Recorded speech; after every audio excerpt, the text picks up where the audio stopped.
Bueno, muy buenos días. Yo quiero dar una cordial bienvenida a todos a este nuevo seminario del Centro Latinoamericano de Políticas Económicas y Sociales, CLAPES-UC, que es un centro de la Pontificia Universidad Católica de Chile, titulado Políticas de Inversión para los Fondos de Pensiones, Reformas Necesarias. El tema pensiones ha sido una constante en nuestro quehacer desde que se fundara CLAPES en 2014. De hecho, han sido muchos los seminarios, libros, documentos de trabajo, informes, columnas y cartas en medios dedicados a este tema en todos estos años, por lo que no voy a siquiera intentar enumerarlos. Como todos sabemos, el tema está hoy en el centro del debate político y económico. Sin embargo, lo que se discute es la organización de la industria, el aumento de la tasa de cotización, la eliminación del retiro programado, la creación de un seguro social con un fuerte componente de redistribución, así como otros aspectos.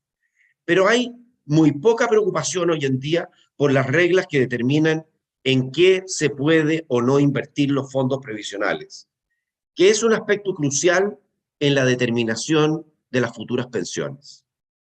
Para discutir sobre este importante tema, nos acompañan 5 destacados especialistas que ustedes descubrirán son invitados frecuentes a nuestros seminarios.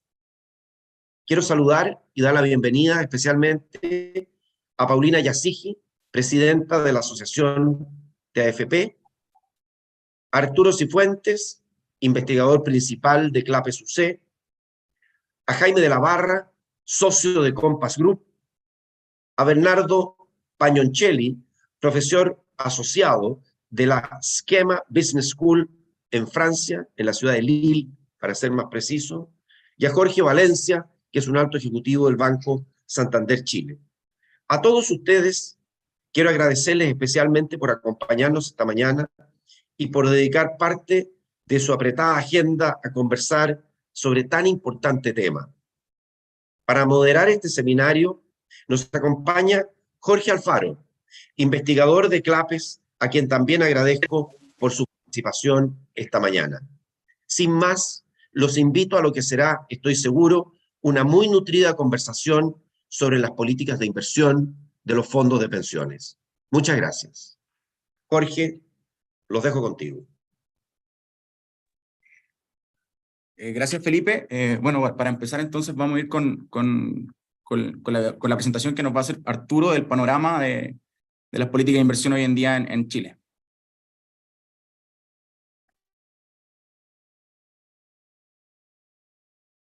Ya, tengo aquí, me tienes que dar el pase para el screen sharing, Jorge.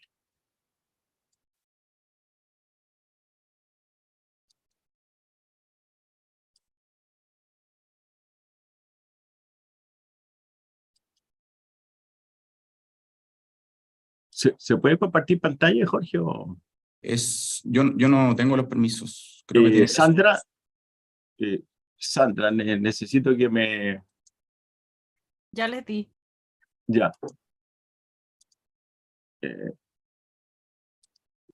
A ver.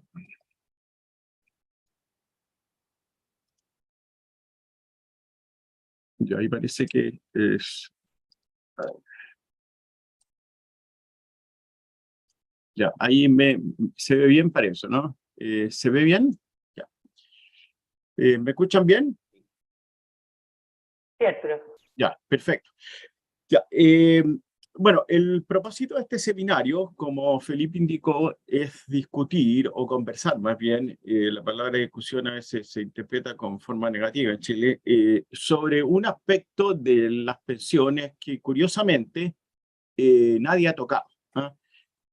Como decía Felipe inicialmente, o cualquiera de ustedes que haya estado medianamente atento a lo que sucedió en Chile en los últimos 15 o 20 años, las pensiones o el tema de las pensiones ha sido un tema relativamente permanente de la agenda y todo el mundo opina sobre las pensiones. No hay ninguna persona en Chile que no tenga una opinión correcta o incorrecta sobre las pensiones.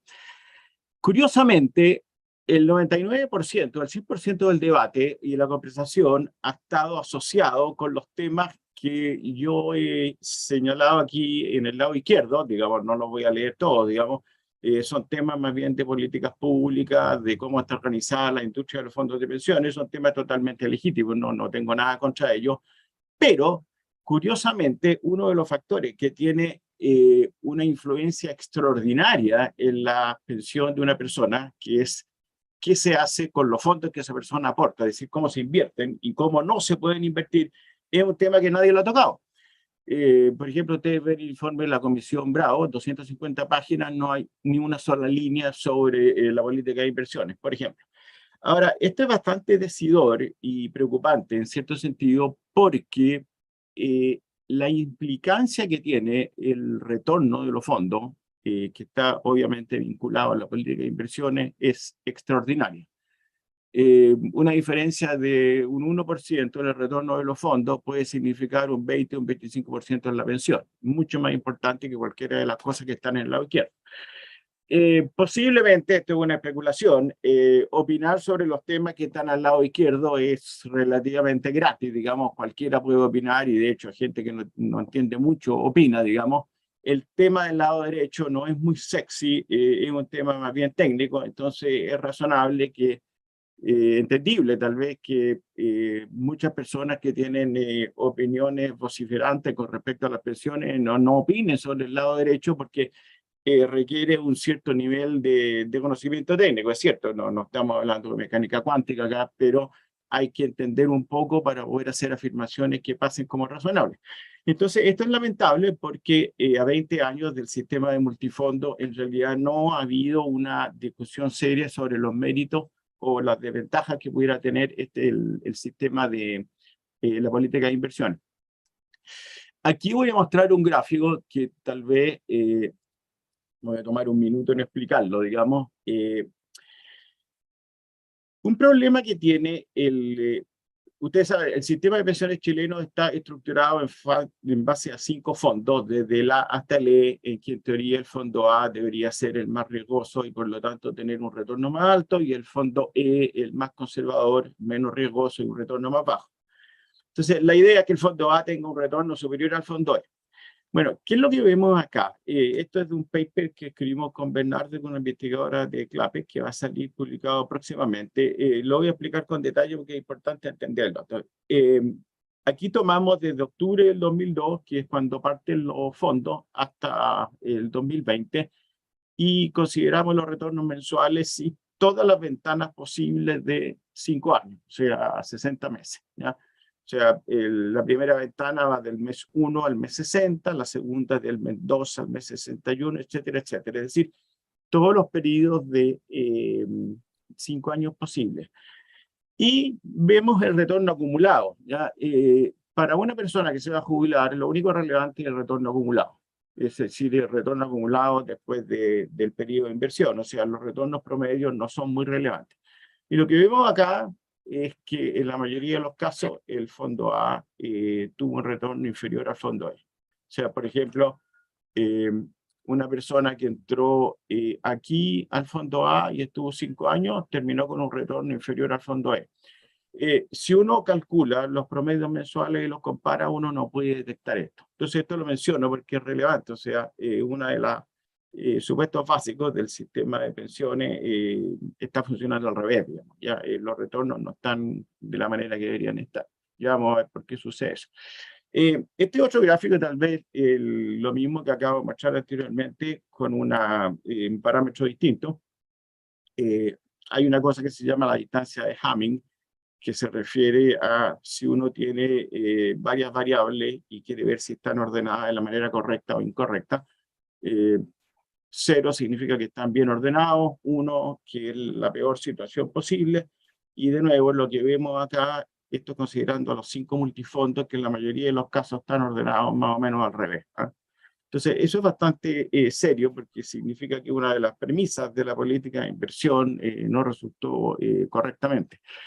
O sea, en síntesis, el problema que existe, uno de los problemas es que la política de inversiones de los fondos chilenos no considera ninguna métrica de riesgo sea, controla el riesgo, trata de controlar el riesgo por límites, por clase de activos, ya 20% en esto, 10% en esto, pero no considera una métrica de riesgo a nivel de portafolio.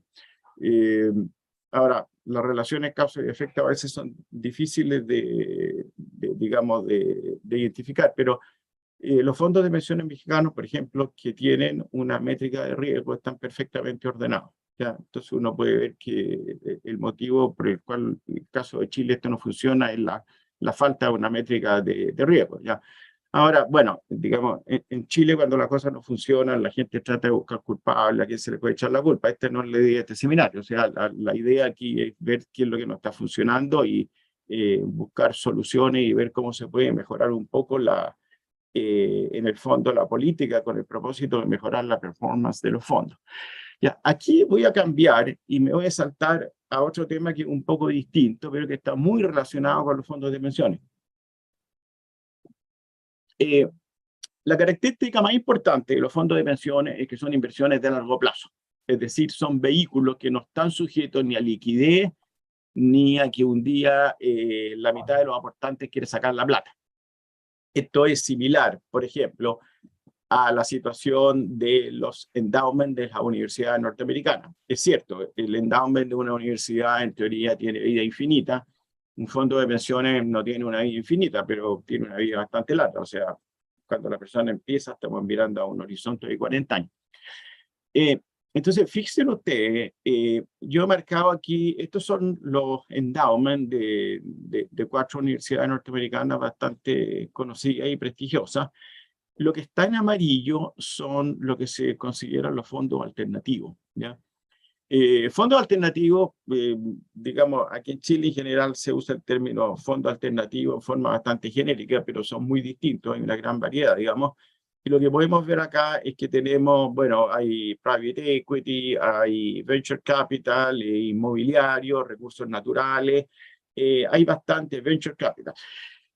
Lo que es relevante acá es que estos fondos, si ustedes se fijan, una parte importante del portafolio, en algunos casos más del 50% son alternativos, ¿ya?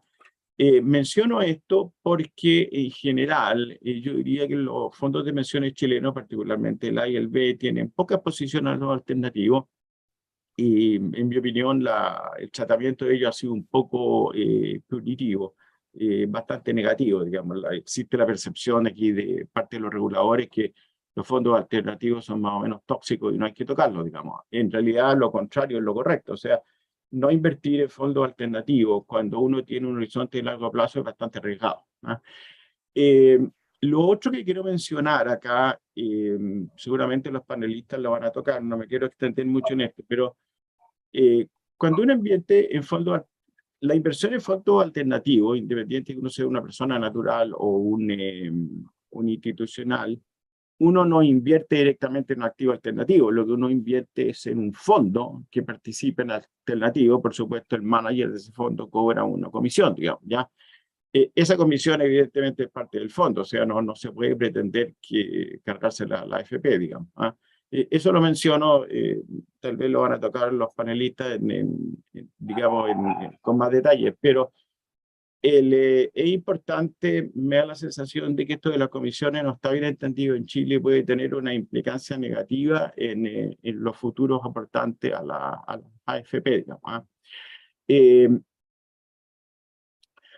Ahora, en mi opinión también existe un tratamiento un poco negativo en el marco de regulatorio vigente en este momento con lo que sean las inversiones extranjeras, ¿ya? Consideré esto que estoy mostrando acá es más bien para motivar las ventajas de invertir fuera de Chile. No es digamos, un ejemplo, no es un argumento, digamos, totalmente científico, por así decirlo, completo, pero ustedes van a captar la idea, digamos. Por ejemplo, el endowment de Yale, que es una universidad norteamericana bastante grande, en los últimos 20 años tuvo un retorno del 11%. Ellos tienen el año calendario parten en junio, entonces digamos una persona que hubiera invertido $100 en junio del 2002 habría terminado con prácticamente $700 en el 2020. Consideremos un chileno que entró al fondo A, digamos, en octubre. Tenemos un desfase así de 2 meses, pero da lo mismo en 20 años, digamos. Si esa persona hubiera entrado al fondo A con $100, lo puse aquí, lo transformamos en UF, ¿no es cierto? Ayer le mencioné a una persona que no sabía que tenía conocimiento de astrología, me dijo que el número 666, que era el dólar peso en este momento, era el número de la bestia. Parece que en astrología el número no sé si tenga algún carácter premonitorio en cómo va las inversiones en Chile, pero en fin, lo menciono por si acaso. ¿Ah? Entonces, esta persona que tenía 4 UFs en ese momento, si consideramos el retorno promedio del fondo A, que es casi un 6%, habría terminado con 2 UF, o sea, con $400. ¿Ya? La diferencia entre 400 y $700 es bastante grande. O sea, lo que quiero hacer ver acá es que invertir en moneda extranjera no es necesariamente un pecado, como parece creer algunos de los reguladores chilenos, sino que es una manera de diversificarse. ¿Eh? Eso es importante y tenerlo en consideración. La economía chilena es pequeña, ofrece pocas posibilidades de diversificarse. Piensen ustedes que el IPSA, por ejemplo, tiene 30 acciones. Entonces es importante no penalizar las inversiones fuera de Chile y las monedas, como todo ese tipo de activos hay que considerarlo como una forma de diversificarse, no hay que penalizarlo, creo yo. Ya, entonces en términos más generales, en mi opinión, digamos, la política de inversiones creo que habría que revisarla y considerar los aspectos, algunos de los aspectos que yo mencionaba acá, que son un poco, digamos, negativos y me parece que afectan negativamente los retornos. Una cosa que es importante, me quiero focalizar en este punto, en la conducta de rebaño. Como ustedes saben, cuando una FP se separa mucho en términos de los retornos del resto del mercado, es penalizada. Entonces, de repente hay muchos políticos y comentaristas que dicen que el sistema de pensiones necesita más regulación, pero la verdad es que más competencia. La verdad es que mientras se penalice, mientras la regulación fomente la voluntad de rebaño, uno podría tener 1000 AFPs y el resultado sería más o menos el mismo. ¿Ah?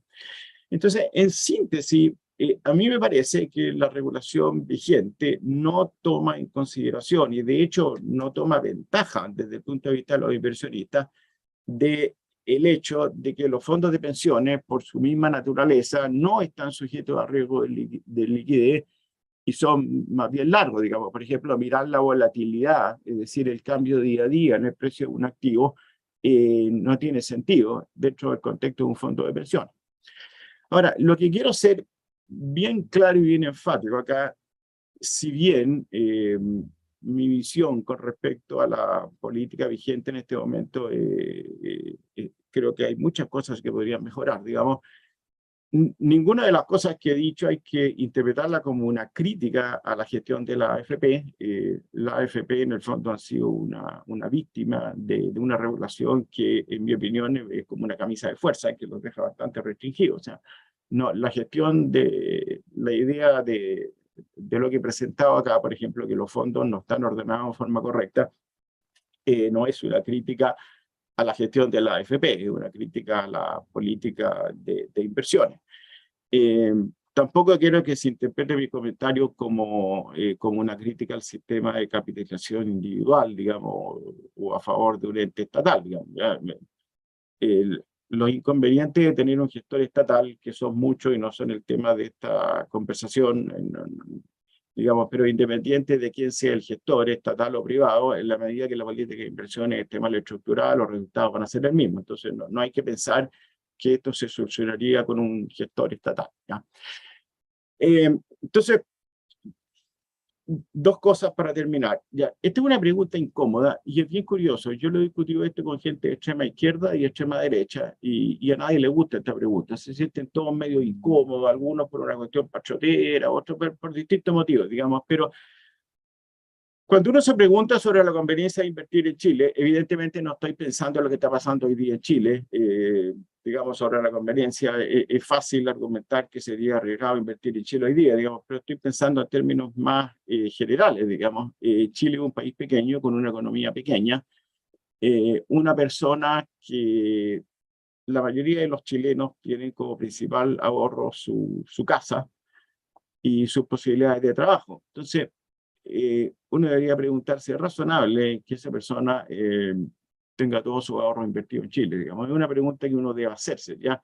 Esto tiene que ver con el tamaño de la economía chilena comparado con el resto, digamos. En Estados Unidos, por ejemplo, que es un mercado tan grande y que tiene múltiples posibilidades de diversificarse en acciones, en bonos, etcétera, etcétera, una persona puede estar muy bien diversificado invirtiendo en Estados Unidos, pero en Chile el asunto es un poco distinto, ¿ya? En Chile no existe un mercado de renta fija, el mercado de acciones es bastante chico, no existe el mercado de high yield, no existe un mercado secundario de préstamos bancarios, por ejemplo. Entonces, es razonable hacerse esta pregunta. Ahora, la gente dice a veces, bueno, la persona que vive en Chile tiene que hacer todos sus gastos en pesos.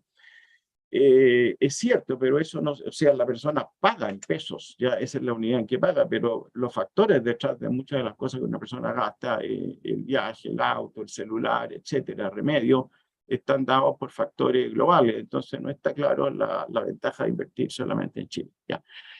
Entonces, por último, y en esto quiero terminar, digamos,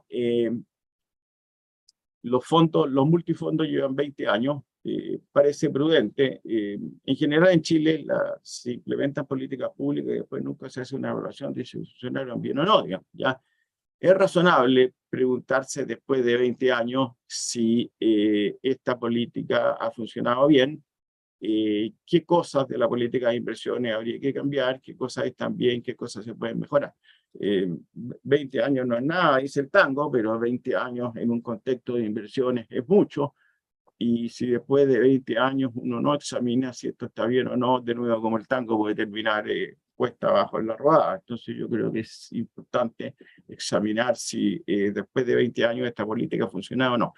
Por último, puse aquí este cálculo en rojo. Esto no es para ustedes, digamos, pero lo que quiero enfatizar acá es que una diferencia en 20 años de un punto en cuanto a los retornos son una consecuencia directa de la política de inversiones, puede tener una diferencia extraordinaria en la pensión. Por ejemplo, en este caso simple acá, una diferencia de un 1% en el retorno anual puede significar hasta un 20% en el caso de las pensiones.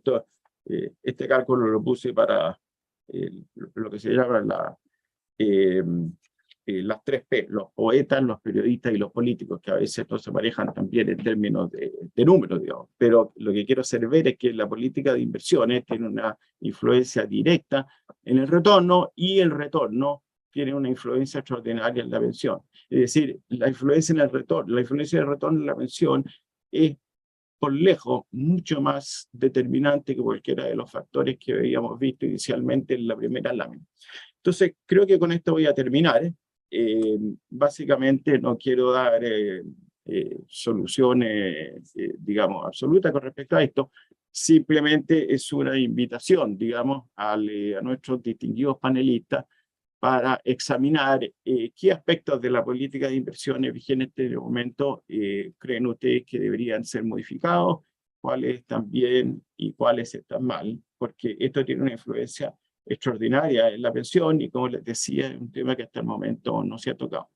Bueno, con esto termino y Jorge, volvemos al panel contigo. Ya. Muchas gracias. Muchas gracias, Arturo. Excelente presentación. Creo que va a motivar bastante el debate. Hay varios temas que vamos a intentar tocar con el panel. Entonces, bueno, primero que todo, un honor para mí estar moderando este panel, y muchas gracias por haber aceptado la invitación nuevamente, Paulina, Jaime, Jorge y Bernardo. Les cuento para el público y a ustedes cuál va a ser la mecánica del panel. Va a consistir en 3 rondas, ¿ya? Cada ronda va a tener ciertas preguntas. La primera ronda voy a intentar preguntarle a ustedes sobre el diagnóstico general que hizo Arturo sobre la política de inversiones, ¿ya? De los fondos de pensión, cuál es su mirada desde donde ustedes están ubicados en el rubro, en el sector, y si creen que es un tema relevante para levantarlo en un tema tan candente como hoy en día una nueva reforma de pensiones, por ejemplo. La segunda ronda va a consistir en preguntas que van a ser más específicas y que voy a ir intentando sacar desde lo que dijo Arturo, ¿ya? Que van a ir dirigidas a cada uno de ustedes. Si es que tenemos tiempo, van a ser 2 preguntas por cada uno. Y finalmente la tercera ronda, para que ustedes den cierre a su idea, si es que quieren comentar alguna cosa que no se tocó antes, o si es que quieren rebatir o reafirmar la postura que tuvo otro moderador, también pueden hacerlo en esa tercera ronda de cierre. La idea es que cada una de sus intervenciones no dure más de 5 minutos, para que así todos tengan el tiempo adecuado para poder expresar su idea. Si es que se pasan, yo les voy a avisar que se pasaron en el tiempo e intentemos respetar eso. También si es que hay preguntas del público, también las voy a intentar anexar a las preguntas que yo les tengo preparadas, que quizás muchas van a salir con los temas que tocó Arturo, ¿ya? Y el orden vamos a partir con un orden predeterminado, pero yo voy a ir intentando cambiar el orden de intervención de cada uno para que cada uno tenga la posibilidad de intervenir primero en los temas que les voy a proponer. ¿De acuerdo? Entonces, vamos a partir con la primera ronda. Voy a partir con Paulina, y la pregunta en rigor es, ¿cuál es tu visión sobre la política de inversiones de los fondos de pensión hoy en día? ¿Cuál es tu mirada y la relevancia que tiene este tema hoy en día? Paulina. Bueno, muchas gracias, Jorge. Gracias a todo el equipo de CLAPES por la invitación y estar aquí con estos tremendos panelistas. Este es un tema súper relevante, y es muy relevante no solamente para nosotros como administradoras, es muy relevante para todos los chilenos, porque al final tenemos que tener claro que aquí, hacía algunos ejercicios Arturo, ¿cierto? Algunos números que uno puede tener a mano, digamos, fáciles, es que por cada punto adicional de rentabilidad en los fondos podría implicar 25% más en la pensión de una persona. Entonces es muy relevante que tengamos un buen marco de acción para los equipos de inversiones, para que tengamos perfiles riesgo-retorno adecuados y podamos tener los retornos suficientes, ajustados por riesgo, para tener buenas pensiones al final del tiempo, ¿cierto? No nos olvidemos que, número también más o menos fácil, y lo hemos dicho en otras ocasiones, por cada 1.000 pesos de pensión de una persona, 700 son rentabilidad y 300 son los ahorros que puso la persona durante la vida. Entonces es muy relevante que tengamos buenas políticas de inversión, eso es muy, muy relevante. Entonces, lógicamente, lo que muestra Arturo es que hasta ahora, y lo dijo bien Arturo, no es un problema de la gestión de las administradoras o del equipo de inversión, que han hecho una buena labor y en comparaciones internacionales también se puede comprobar así, sino que esto es un tema de que las políticas de inversión han ido quedando obsoletas, ¿ya? Han ido quedando obsoletas, se hicieron hace mucho tiempo y se han hecho algunos ajustes, se han incrementado algunos límites, se han hecho algunos cambios, pero no han sido suficientes. Hay una mirada, como decía también Arturo en su presentación, solo de límite, y esto para que lo entiendan todos los que están escuchando, estamos hablando de que tratamos de poner los mejores portafolios, ¿no es cierto?, carteras de inversión en una, digamos, frontera, son los óptimos, son las mejores combinaciones de activos en límites, un mínimo máximo de renta variable, mínimo máximo de renta fija, dentro de cada uno de estos máximos y mínimos, submínimos y sublímites al final, los equipos de inversión están todos los días manejando 100 límites. Entonces hay una burocracia gigante, pasan contestando oficios por temas de regulación, en vez de poder estar enfocados en perfiles más de riesgo, y un poco lo que planteaba Arturo ahí también, poder enfocar de aquí en adelante quizás una alternativa de mejora sería mejorar la mirada de los portafolios desde un punto de vista de riesgo. Y no es que los equipos de inversión no lo hagan, están en las políticas de inversión, pero no está mirado así desde el punto de vista del supervisor. ¿Qué otras cosas se podrían mejorar en las políticas de inversión? Tener obviamente un límite mayor en los alternativos. Hoy día la ley permite un límite hasta el 20%, pero en realidad hoy día estamos con límites más bajos. Hemos pedido como asociación aumentarlo. La Super ha escuchado los argumentos, pero todavía con tanta incertidumbre, sobre todo con la amenaza de los retiros, no se ha podido seguir avanzando. También podríamos pensar en mejor diversificación del fondo E. Pensemos que el fondo E debería ser el fondo más seguro, y hoy día no es el más seguro porque tiene una concentración como del 90% en la renta fija local. También tenemos temas de cobertura de monedas, como decía Arturo. Hoy día se obliga a un mínimo de cobertura en instrumentos de renta fija, y eso va en contra de todo el manejo óptimo de riesgo. Y así sería una serie de cosas que, ojo, las administradoras han ido levantando, nosotros hemos ido levantando en los años un montón de estas sugerencias y mejoras para que finalmente tengamos mejores pensiones. Excelente, muchas gracias, Paulina. Ahora, Bernardo, la misma pregunta, o sea, quizá la mirada un poco más de la academia. ¿Cuál es la relevancia de la política de inversiones y cómo tú ves el panorama de esto? Ok, muchas gracias, Jorge. ¿Se escucha bien? Sí. Ya, mira, primero, bueno, muchísimas gracias a Arturo y a Clapes por la invitación y por organizar ese evento. La verdad es que ya participé anteriormente y ya compartí con algunos de los que están acá, en particular con Paulina y Jorge, y hay que hablar del tema. Uno, yo creo que soy obligado a partir, saliéndome de la pregunta un poco, Jorge, porque yo estoy en Francia en ese momento, y yo creo que es inevitable comentar, ¿no? Francia está en las noticias, hay una crisis importante acá, ligada a pensiones. Francia tiene un sistema de reparto, para los que seguro que ya escucharon, y Chile tiene un sistema opuesto de alguna manera, ¿no? Y essa é a importância do tema, se isso pode parar um país. Não sei se a França está congelada, há um tema político também, mas há um tema ligado a aumentar a idade de jubilação de 62 a 64 anos.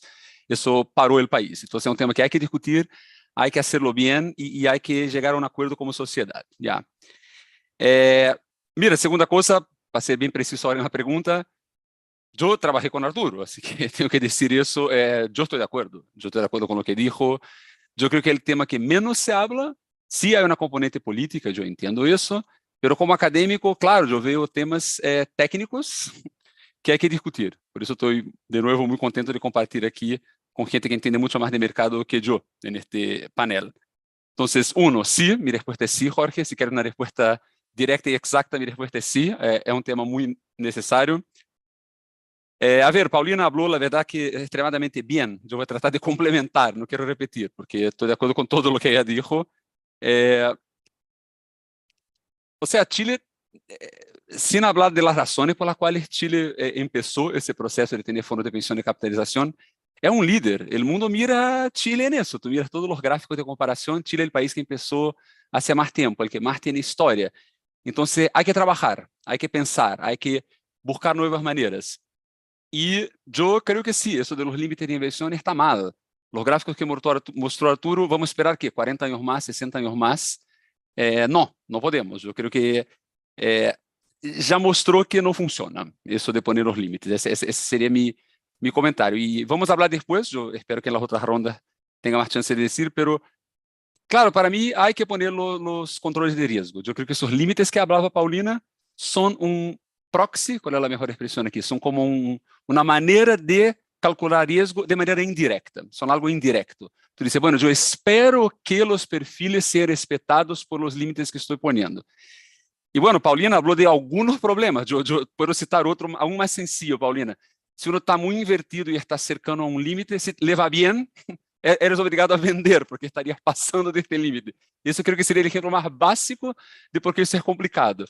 Uno identifica una buena inversión, invierte lo más que puede, ups, me pasé del límite, soy obligado a vender y reducir mis retornos con las consecuencias que comentó Arturo. Así que, además de la burocracia, aquí hay una razón básica por la cual eso no se puede hacer. Y ahora, ¿cómo hacerlo? Ahí yo espero también, no voy a cerrar la discusión acerca de eso ahora, por supuesto que no. Pero ahí entra un poco la academia, Jorge, yendo en la dirección que dijiste.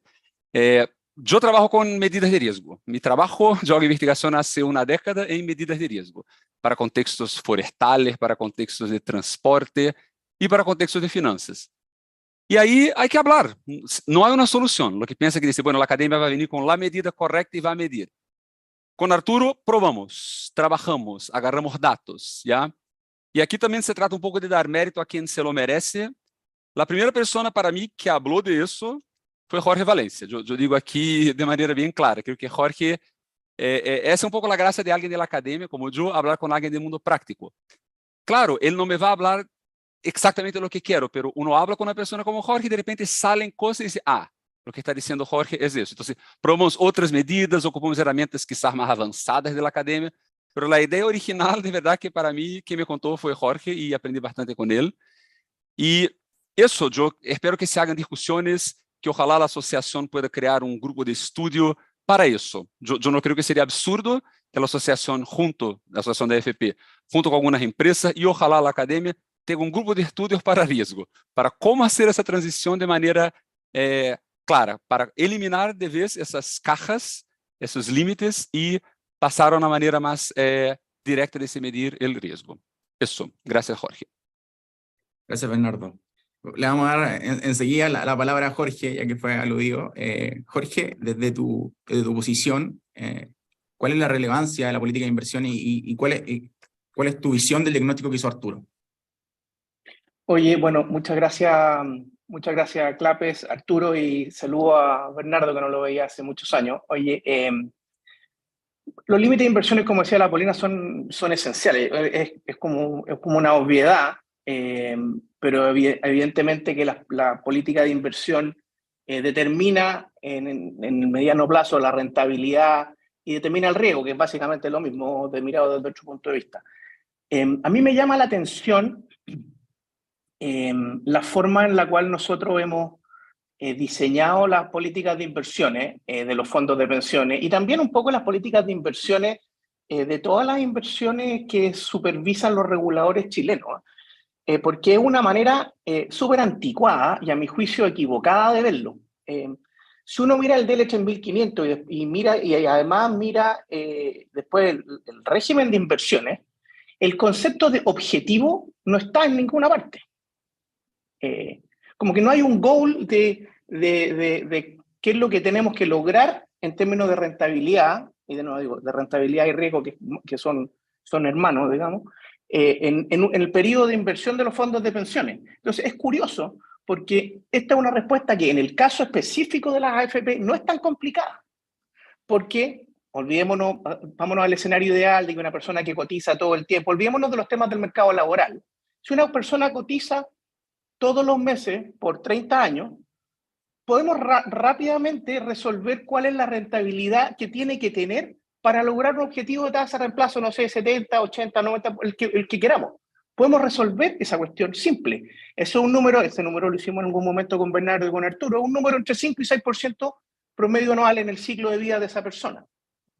Si tú necesitas esa rentabilidad, también es relativamente simple, estoy extremando las simplificaciones, pero también es relativamente simple el asset allocation, la asignación de activos o de riesgos que tienes que tener en cada momento del ciclo de vida para resolver para la rentabilidad esperada que es consistente con ese objetivo. Y lo único que tenéis que controlar es que si te equivocas y hay efectos de mercado en algunas partes del ciclo de vida de esta persona, minimices la gente que cotizando toda su vida no logra ese objetivo.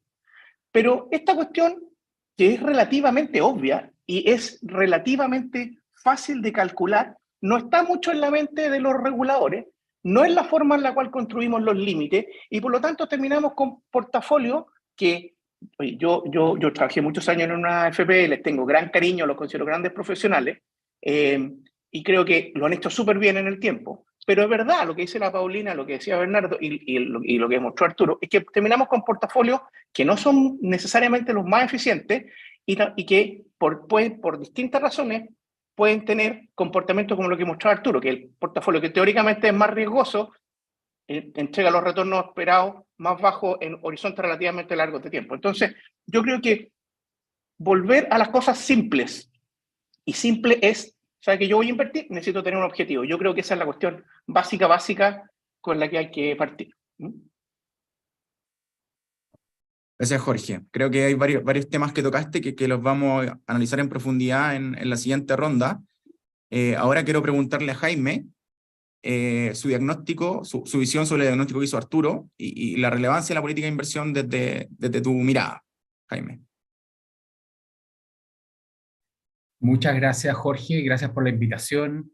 Lo primero que quiero reconocer es lo importante de este tema. Yo estoy completamente de acuerdo con Arturo, lo mencionaron los otros panelistas, el tema de en qué se invierte, el cómo se invierte, está en el corazón de cualquier sistema que hoy día busque lograr pensiones en el futuro. El ahorro es clave, lo dijo Bernardo, los sistemas de reparto tienen unos problemas de sustentabilidad fenomenales y la respuesta son los sistemas de ahorro, basados en el ahorro. Y al final, la transformación de ese ahorro en el tiempo es absolutamente crítico para llegar a resultados deseables.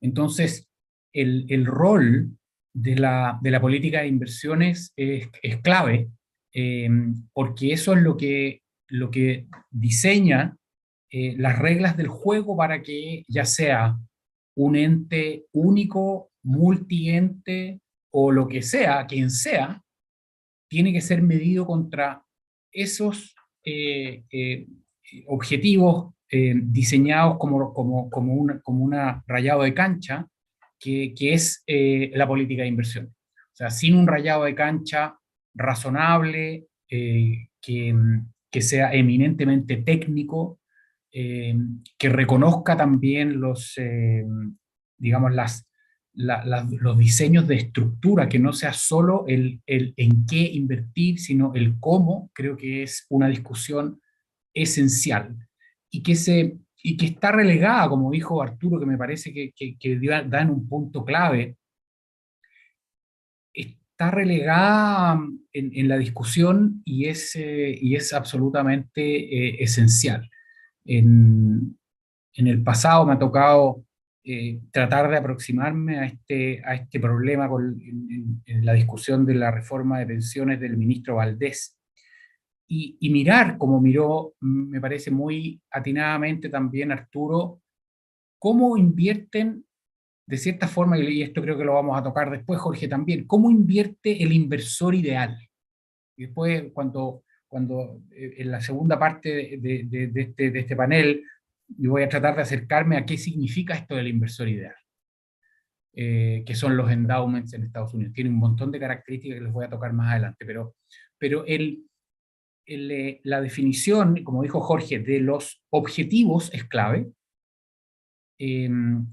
A propósito de lo que tocó Arturo, yo estoy un poco en desacuerdo con el tema del efecto rebaño. A mí me parece que un cierto grado de transparencia, unas reglas del juego que definen una cancha y no una línea central, como se está, por decirlo así, se está endiosando a los benchmarks. A mí me parece que parte buenas del sistema que debemos conservar es la no definición de benchmarks, sino que la definición de marcos de acción en que se definen los perímetros y no se define la raya central. Cuando se define la raya central entramos en un problema clásico de closet indexing, que le llaman los técnicos y los académicos a lo que hacen muchos gestores de inversión en el mundo. Entonces, creo que el cómo es clave, el que compitan diferentes entes con las mismas reglas del juego y con cierta transparencia para que se genere ese efecto rebaño, pero un efecto rebaño virtuoso, que es que todos están preocupados de ir llevando la frontera de la rentabilidad y del riesgo un poco más hacia combinaciones mejores. Así que, como les digo, los felicito, Arturo y a Clapes, por poner este tema. Lo dijo Paulina, el 70% digamos, del fondo final, que uno dice, oye, termina la fase de acumulación y parte la fase de desacumulación, un porcentaje importantísimo es la rentabilidad, y la política de inversiones es absolutamente clave en ese proceso. Muchas gracias, Jaime. Bueno, entonces ahora vamos a dar paso a preguntas que son más específicas y que salieron un poco del diagnóstico de Arturo y cada uno quizás ha deslizado un poco en su primera intervención. Quiero partir por Jorge. Y también las voy a ir uniendo, como me están llegando bastantes preguntas del público, voy a intentar unirlas con temas relacionados, las intervenciones del público. Entonces, Jorge, la primera pregunta para ti es un tema que planteó Arturo en la presentación, y es el tema tabú de si invertir en Chile o en el extranjero, y si es que debiesen existir o no límites de exposición. ¿Cuál es tu mirada acerca de eso? No, yo creo que, a ver, a mí, como lo traté de decir, yo creo que el set de límites nocionales, o sea, el set de sabe que usted puede invertir X porcentaje en renta fija, X porcentaje en renta variable, X porcentaje en este emisor. Me parece que son medidas subóptimas de límites, o por decirlo de otra manera, creo que son límites secundarios, y creo que los límites primarios debieran estar definidos por mediciones de riesgo, y en particular mediciones de riesgo relacionadas a este objetivo de rentabilidad que queremos alcanzar de mediano plazo. Mientras hablábamos, le pregunté a ChatGPT que me dijera cuáles eran los determinantes de una buena política de inversión para un fondo de pensión. Y muy rápido me puso objetivos, definir inversiones, objetivos, definir un nivel de tolerancia al riesgo, un set de activos sujetos a un asset allocation, y después definirla e implementarla, después implementar la estrategia y tener un buen governance. Pero son cosas bien obvias, ¿te fijas? Entonces, a mí lo que me parece es que lo que nosotros tenemos, nuestra política de inversión no tiene, es esta cosa bien grande que debiera estar arriba de los límites, de los límites nacionales, de los límites por emisor, etc. Entonces, si tú me preguntas, ¿invertir en el extranjero o no? La respuesta es depende. ¿Depende en qué? Depende cuál es el riesgo de esa inversión en el extranjero. Ahora, a propósito de la inversión en el extranjero, creo que una de las cosas que la mencionó Paulina en su intervención inicial. Yo creo que una de las cosas malas, de verdad malas, que tiene la política de inversión de los fondos de pensiones en Chile es la política de hedge. La política de hedge de nosotros básicamente nos obliga a tener en dólares las inversiones en activos riesgosos en el exterior y pesificar, o sea, pasar de vuelta a pesos las inversiones en renta fija. Eso lo único que hace es que disminuye la volatilidad de las inversiones riesgosas y le sube la volatilidad a las inversiones no riesgosas, y por lo tanto pasa lo que decía Arturo, que yo tiendo a pensar que tiene mucho que ver con eso, que en el fondo aplanas los retornos esperados entre las estrategias riesgosas y las no riesgosas, y las no riesgosas las tornan riesgosas. Entonces, esa es una cuestión que está también, de nuevo, hay que mirarlo del contexto de portafolio, pero de nuevo, mirar por zona geográfica, por clase de activos, yo creo que es la forma equivocada de mirar esto. Hay que mirarlo como portafolio, y todo el set de límites que tenemos, creo yo, son sets de límites que también son límites como de hombre prudente, pero son definitivamente de segundo orden y no debieran determinar la construcción del portafolio para poder hacer un portafolio eficiente. Gracias, Jorge. Ahora, Jaime, te quiero hacer una pregunta, y es un poco lo que tú adelantabas en tu intervención, es sobre qué lecciones podemos sacar, y es sobre lo que veía Arturo también en la motivación, ¿cierto? ¿Qué lecciones podemos sacar de los endowments de extranjeros, sobre todo universidades, hospitales, museos? ¿Se pueden intentar replicar de alguna forma como vehículos de inversión de largo plazo? ¿Cuál es tu opinión al respecto? Yo creo que los endowments, como decía yo antes, sobre todo los endowments de las universidades, son como uno los podría describir como el inversionista perfecto o el inversionista ideal. Primero porque, como mencionó Arturo, tienen un horizonte de inversión de larguísimo plazo. Eso te permite mirar el mundo del mercado de capitales como un océano de oportunidades en las cuales lo que pase en el corto plazo no tiene tanta relevancia.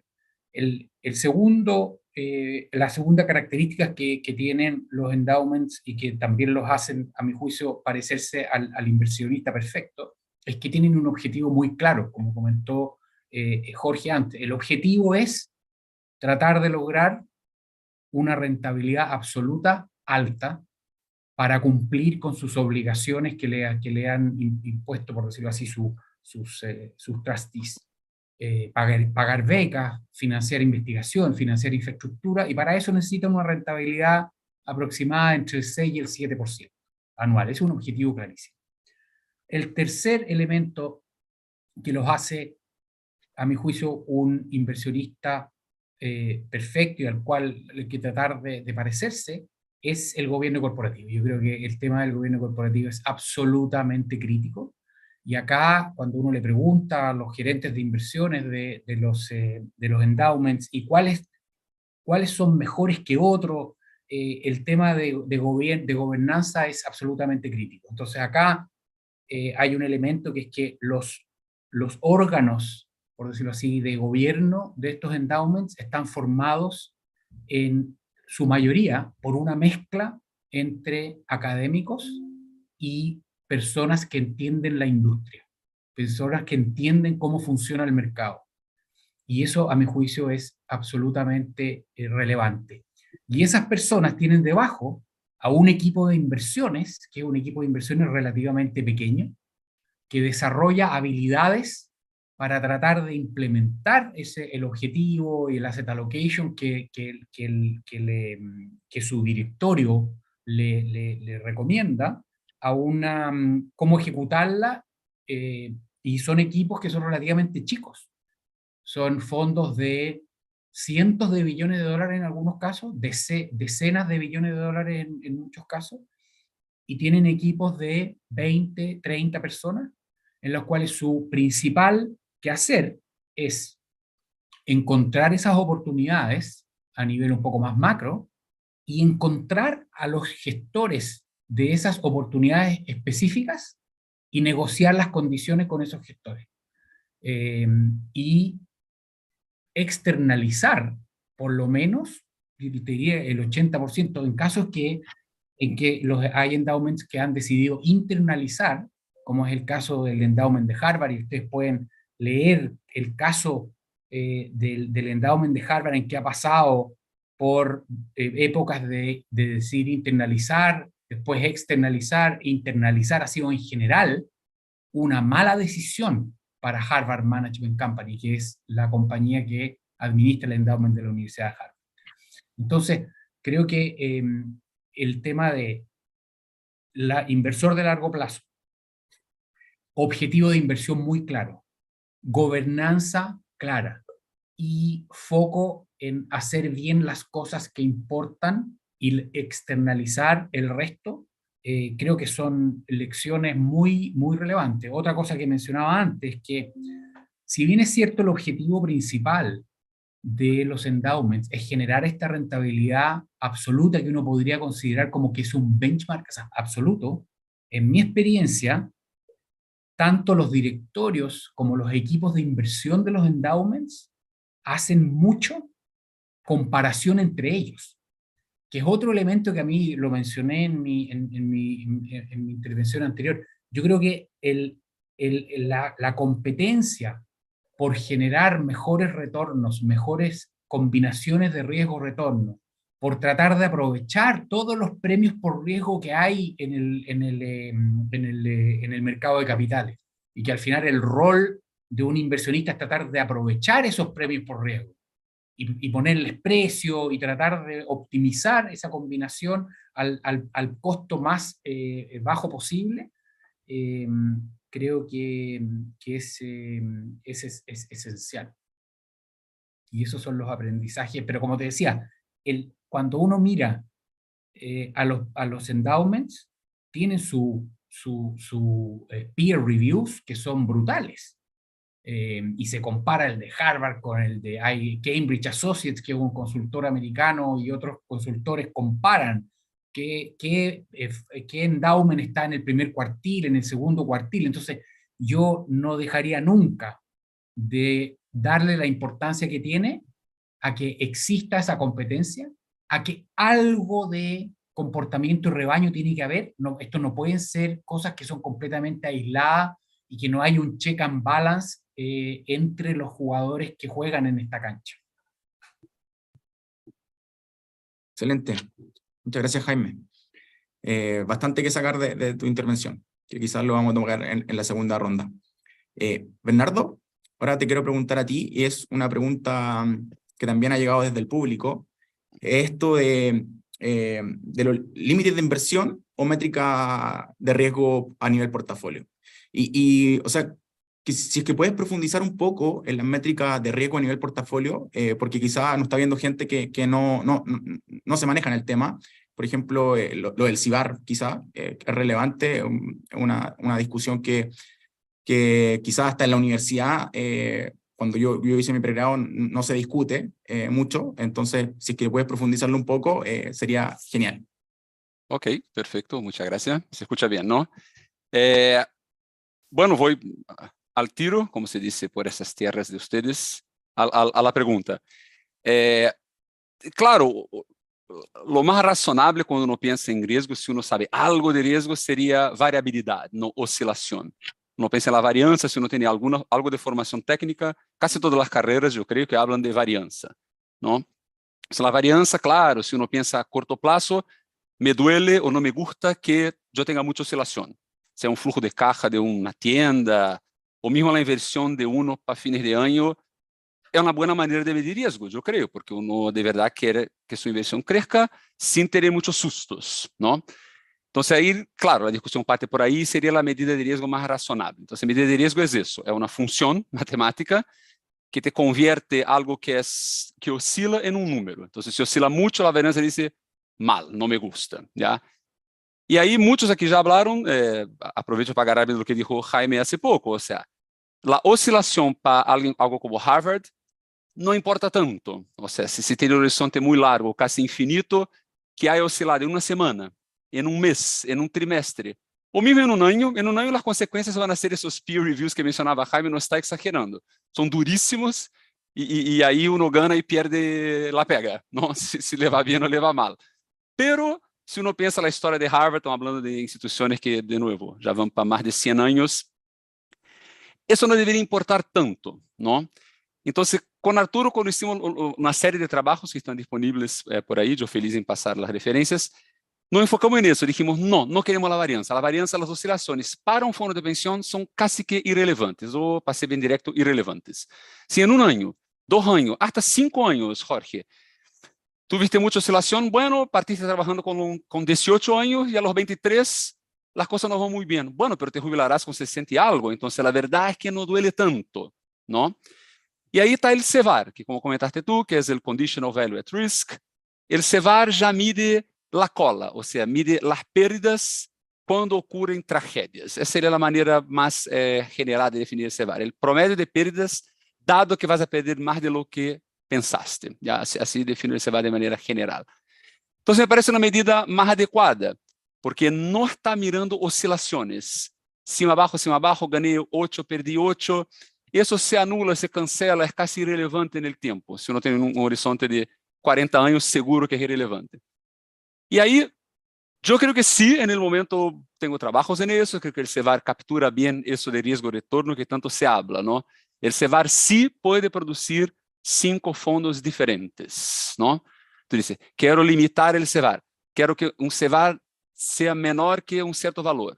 Então, aí seria um CEVAR bastante apretado, seria um fundo E. Outro diz, mira, quero arriesgar, quero ter a chance de poner mi portafolio en instrumentos de maior retorno y posiblemente más riesgo. Bueno, el CEVAR menor que un valor más grande. É difícil no ocupar la pizarra para un académico. Entonces, si uno dice, acepto un CEVAR que oscila más, está bien, eso sería un fondo A. Y ahí esas, ¿cómo llamar? Esos resultados que mostró Arturo ya no ocurren. Uno ya ve un orden mayor. Essas figuras feas que mostró Arturo já não se dão. E aproveito para fazer uma conexão.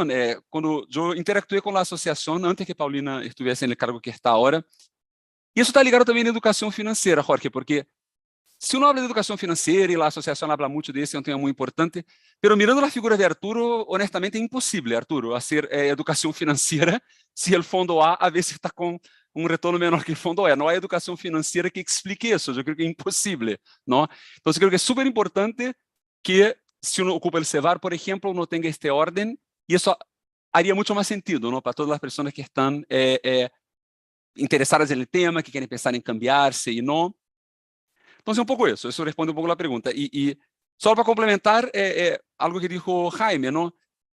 Aqui está um ponto bem específico, Jaime, onde uno poderia ter um grupo de pessoas, ¿no? De mercado, de academia. Claro, quando eu comecei a trabalhar nisso, dije, bueno, el CEVAR é a solução. Os acadêmicos temos essa quizás a palavra é arrogância, talvez de dizer, bueno, temos a solução.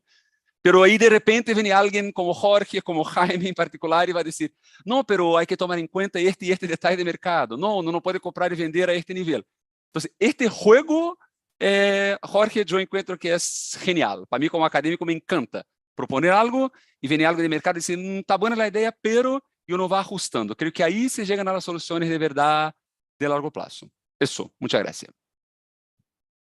Para intentar cerrar un poco, entonces, si la pregunta era límites por clase de activo o métricas de portafolio nivel riesgo, ¿cuál es O tu...? sea, riesgo total. Depende. No, riesgo total, riesgo. Ya, perfecto. Riesgo. Entonces se pone una restricción, riesgo menor que tanto. Si ese valor es muy chico, sería el fondo E. Riesgo acepta un poco más, sería el fondo A. Y uno va eligiendo ese lado derecho, por decir algo, esa tolerancia de esa manera para construir los fondos. Eso. Perfecto, perfecto. Queda muy claro. Paulina. Entonces ahora quiero pasar a un tema que ha generado bastante debate, yo creo, que es sobre los fondos, o sea, es una de las propuestas, creo, en vista de una nueva reforma sobre los fondos generacionales, ¿ya? ¿Cómo debería ser la política de inversión para que sea consistente el riesgo con la edad? Básicamente esa es la pregunta. Que también ha surgido bastante ese tipo de preguntas en el público. Bueno, gracias, Jorge. A ver, primero expliquemos lo que son los fondos generacionales. Los fondos generacionales son fondos para invertir a las diferentes generaciones según su horizonte, digamos, desde que nacen o que entran al mercado laboral hasta que se van a jubilar, ¿cierto? Entonces, el fondo uno lo puede cortar de diferentes formas. Puedes pensar en la fecha de nacimiento y, por lo tanto, tiene una fecha estimada de retiro. Entonces, te decía, todos los nacidos entre el 70 y el 80, todos los nacidos entre el 80 y el 90, entonces tú tienes que invertir estos X años para adelante, estos fondos de inversión. Por lo tanto, tengo unos 40 años, ¿cierto? Que es más o menos en la época en que estás comenzando a cotizar hasta que te jubilas. Obviamente hay todo un tema con la edad de jubilación que no vamos a tocar acá, pero aproximadamente, ¿no es cierto?, en torno a los 60 para las mujeres, 65 años para los hombres. Entonces tú calculas esto y dices, entonces tú debieras estar en ese fondo. Dejarían de existir los fondos A, B, C, D, E, y pasaríamos a estos fondos generacionales. Ahora, tenemos países como Reino Unido donde conviven las dos cosas, no es una u otra. Ahora, yo, antes de pasar a pensar en la política de inversión del fondo generacional o de las virtudes de este fondo generacional, yo quiero aclarar que esta no es la gran panacea, esto no es como una alternativa muy novedosa versus los multifondos.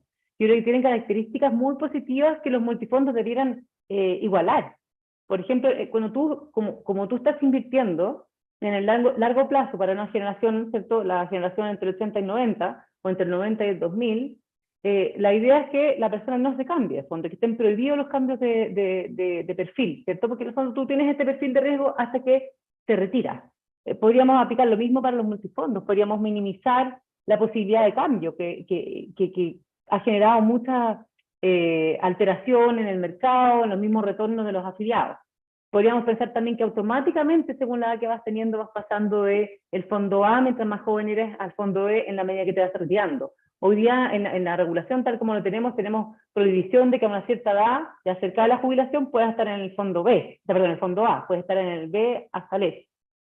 Un poco obedeciendo los movimientos que mostraba Arturo al principio, ¿cierto? Es una persona en el fondo A en que enfrenta una crisis ese año, si pretende jubilarse va a tener una caída muy importante ese año, aunque todos sabemos que se recupera los años siguientes, pero a esa persona se le acabó el horizonte de inversión y ya está en la etapa de desacumulación.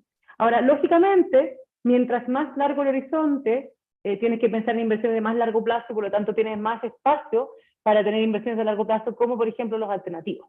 Entonces se hace mucho más eficiente la ubicación, digamos, la alocación de los recursos. Ahora hay otra gracia también, a diferencia de cómo se está planteando aquí el proyecto de ley del gobierno, en México, por ejemplo, los fondos generacionales, cada Afore decide el life path o el benchmark, cada Afore lo plantea, ¿ya? Ahora, suena como muy libertario, pero acá en Chile ya se hace, por ejemplo, para las políticas de inversiones alternativos.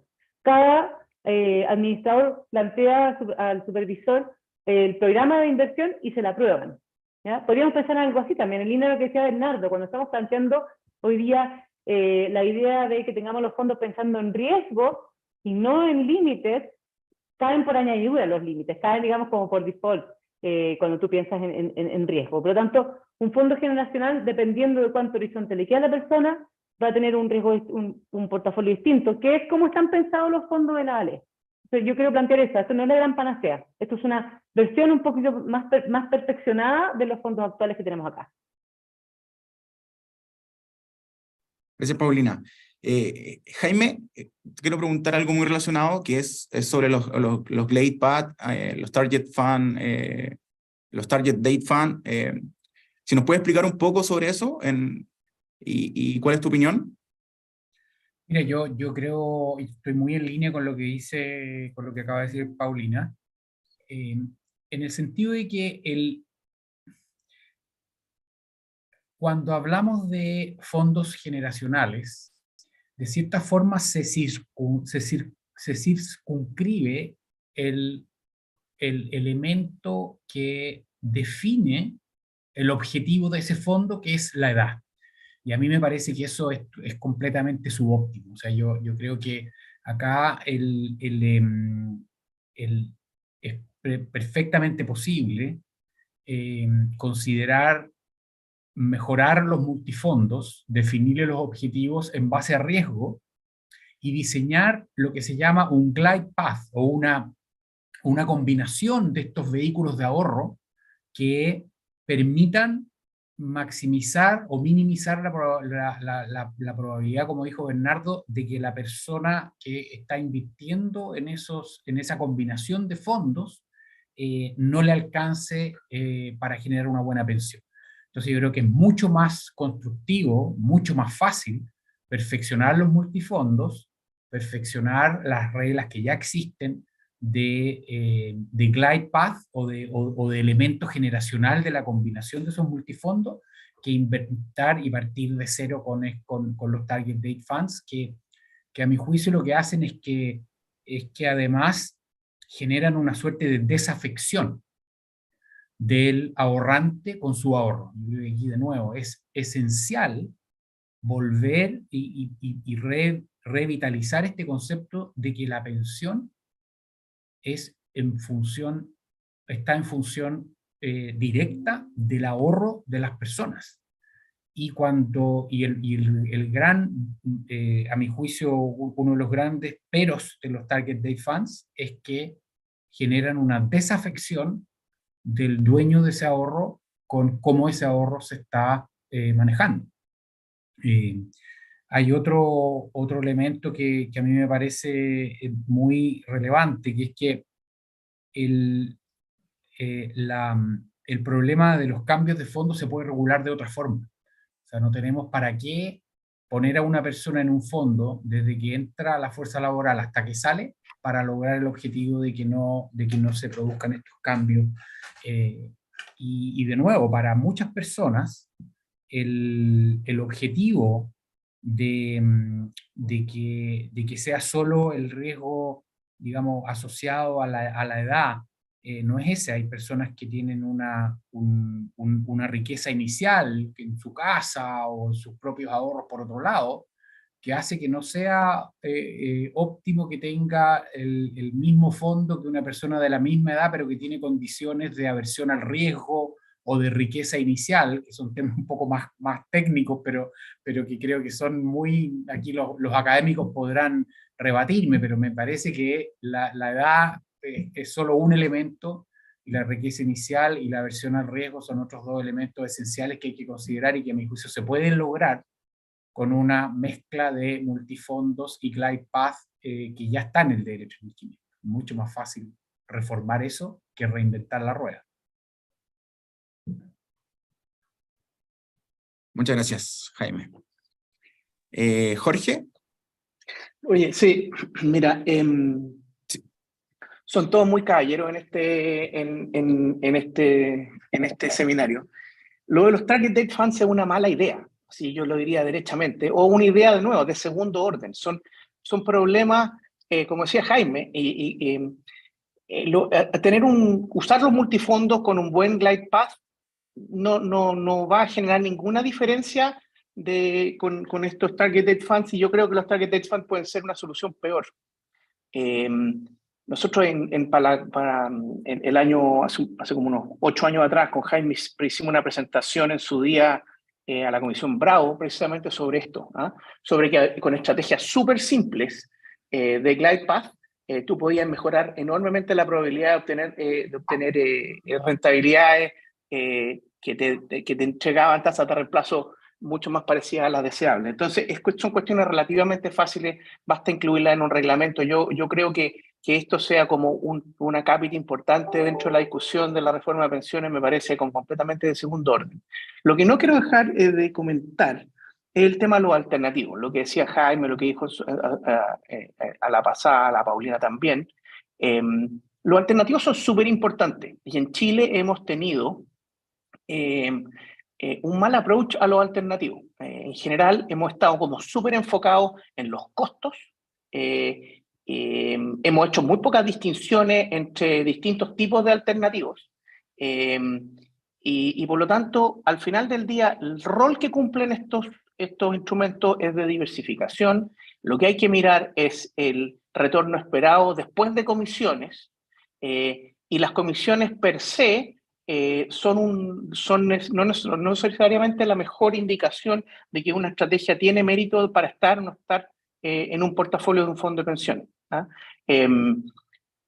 Nunca hay que olvidarse que de los inversionistas más exitosos del mundo, estos como dice Jaime, de los inversionistas perfectos, el uso de alternativos es enormemente más grande que el que usan nuestros fondos de pensiones. Y efectivamente ellos tratan de negociar condiciones económicas buenas para mejorar el retorno esperado, pero lo que les importa son los retornos después de fees. Eso es una cuestión importante. Yo creo que nosotros hemos entrado en una locura de fees que achica tu set de oportunidades. Nunca hay que olvidarse que la frontera eficiente depende del set de oportunidades que tenemos disponibles. Entonces yo creo que hay que tener una mentalidad más abierta, mirar los costos con managers externos como un todo, para poder de repente acceder a algunos que pueden individualmente ser más caros, pero que pueden aportar de nuevo al retorno esperado del portafolio.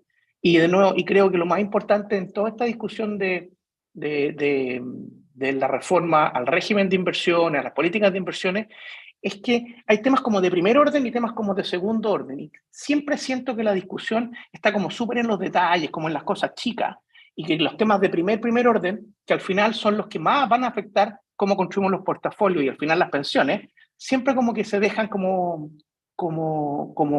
en segundo plano. ¿Okay? Entonces, mi llamado con este tema, sobre todo los Target Date Funds, es que en realidad yo no lo veo como para nada relevante. Gracias, Jorge. Paulina, ahora te quiero llevar unas preguntas, dos preguntas en realidad. Primero, la primera es, que un poco la tocaron antes, es el fenómeno que ocurrió hace un tiempo con Feliz y Forrado, ¿cierto? Que había gente que se estaba cambiando entre fondos, ¿ya? Había mucho cambio y eso generaba ciertas distorsiones. Entonces, la primera pregunta es ¿cómo afecta esto a la política de inversión si es que la afecta?